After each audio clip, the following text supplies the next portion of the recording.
प्रधानमंत्री नरेंद्र मोदी और अमित शाह की जोड़ी ने बंगाल में केवल चुनाव नहीं जीता, बल्कि राष्ट्रीय राजनीति का पूरा समीकरण बदल दिया। एक तरफ पीएम मोदी के रैलियों में उमड़ा जन सैलाब और मोदी मोदी के नारों ने माहौल बनाया, दूसरी तरफ अमित शाह की माइक्रो मैनेजमेंट वाली रणनीति ने हर सीट पर जीत की जमीन तैयार की। कभी बीजेपी के लिए मुश्किल माने जाने वाले बंगाल में भगवा लहराना इस बात का संकेत है कि मोदी का करिश्मा और शाह की रणनीति जब साथ आते हैं तो असंभव भी संभव हो जाता है।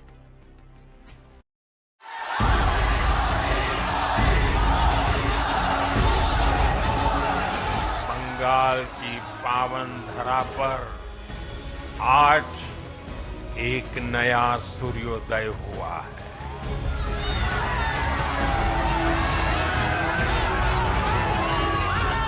ये उस अड़िग विश्वास की हुंकार है जिसने डर, तुष्टीकरण और हिंसा की राजनीति को जड़ से उखाड़ फेंका है।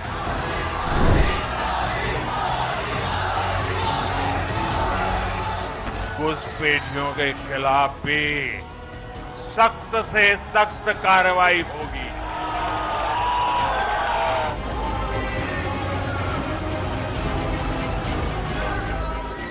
जहां भाजपा, वहां गुड गवर्नेंस। बांग्लाय परिवर्तन होए गेछे।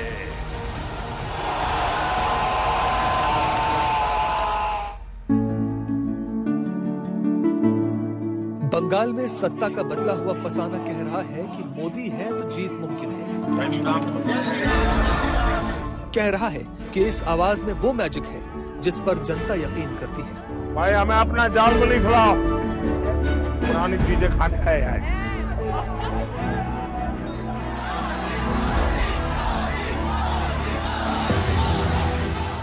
दस साल पहले प्रधानमंत्री नरेंद्र मोदी ने अजेय करार दिए जा रहे दुर्ग द्वार की ओर पहला पत्थर उछालकर इशारा किया था कि वो हार मानकर बैठने वाले नहीं हैं।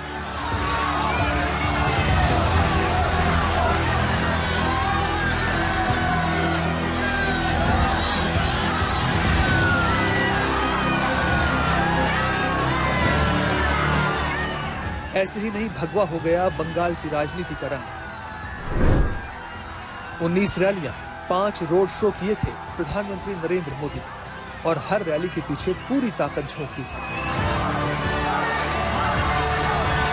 बंगाल में जहां जहां गया हूं, बंगाल के लोगों का जो मैंने मिजाज देखा है, मैं इस विश्वास के साथ वापस जा रहा हूं कि 4 मई के नतीजों के बाद बीजेपी के शपथ ग्रहण समारोह में मुझे आना ही है। नरेंद्र मोदी असंभव को संभव बनाकर उभरे, वरना बंगाल में ममता का न जलवा कम था, न जोश और न जनाधार। लेकिन जब मोदी नाम की आंधी चली तो न ममता का आत्मविश्वास बचा और न उनके आक्रामक तेवर और न ही पार्टी का रुतबा।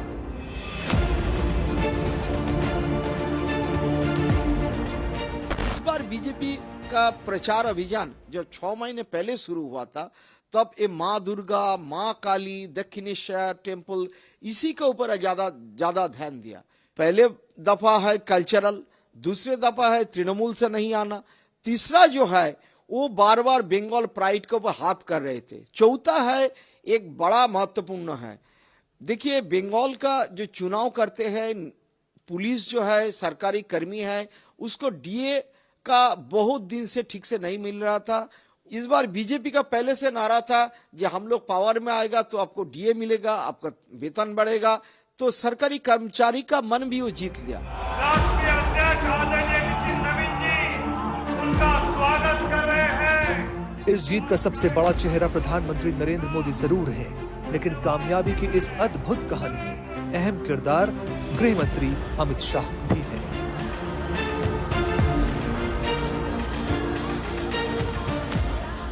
सरकारें भारतीय जनता पार्टी नहीं बनाती, सरकारें देश की जनता बनाती है, बंगाल की जनता बनाती है। हमने पूरे प्रचार में उत्साह देखा है। इस बार भाजपा की सरकार बनना सुनिश्चित है। अमित शाह ने पश्चिम बंगाल में चुनाव को लेकर युद्ध स्तर पर तैयारी की थी। कुल 256 चुनावी कार्यक्रमों का प्लान तैयार किया गया, जिनमें 97 बड़ी रैलियां, 54 रोड शो, 6 मंदिर दर्शन, 14 जनसंपर्क कार्यक्रम और 1 बड़ी प्रेस कॉन्फ्रेंस का कार्यक्रम भी शामिल था। और ये पूरा कार्यक्रम खुद गृह मंत्री अमित शाह ने तय किया था।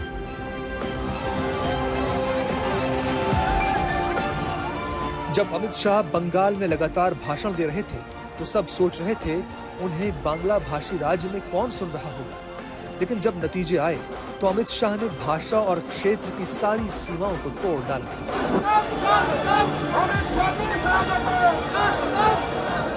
बंगाल की मुख्यमंत्री जी अफवाह फैला रही हैं कि बंगाल में अगर भाजपा का शासन आया तो बाहरी लोग शासन करेंगे।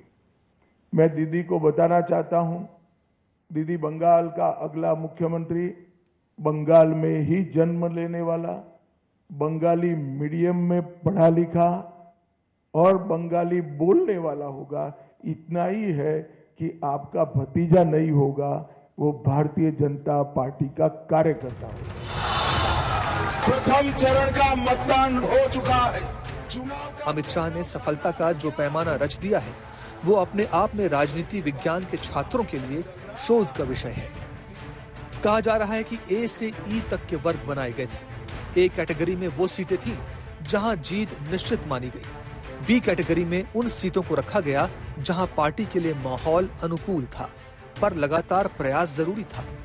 सी कैटेगरी में उन सीटों को रखा गया जहां टीएमसी और बीजेपी के बीच सीधी लड़ाई थी।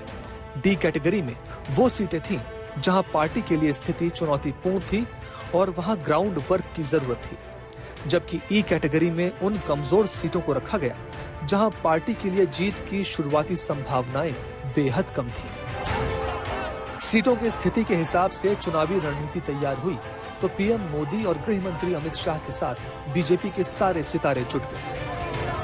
बंगाल में भारत की सनातन परंपरा के बारे में बोलने को प्रतिबंधित किया जाता है। बंगाल की डेमोक्रेसी को बदला जा रहा है। जय श्री राम पर प्रतिबंध लगाया जाता है। मां दुर्गा पूजा और मां दुर्गा पूजा विसर्जन की मूर्ति विसर्जन की शोभा यात्रा को प्रतिबंधित किया जाता है। लेकिन ममता दीदी सड़कों पर नमाज पढ़वाती और इफ्तारी की दावत कराती है।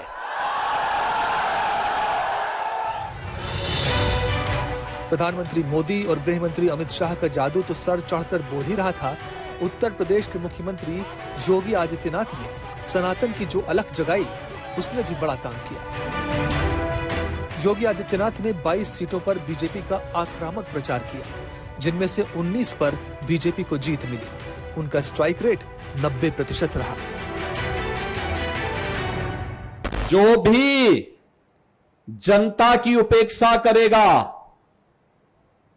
विकास के नाम पर आने वाले पैसे पे डकैती डालेगा, गुंडों को प्रश्रय देगा, भारत की धरती पर सनातन का अपमान करेगा, उसका सुपड़ा साफ होना तय है। उसको कोई रोक नहीं सकता है।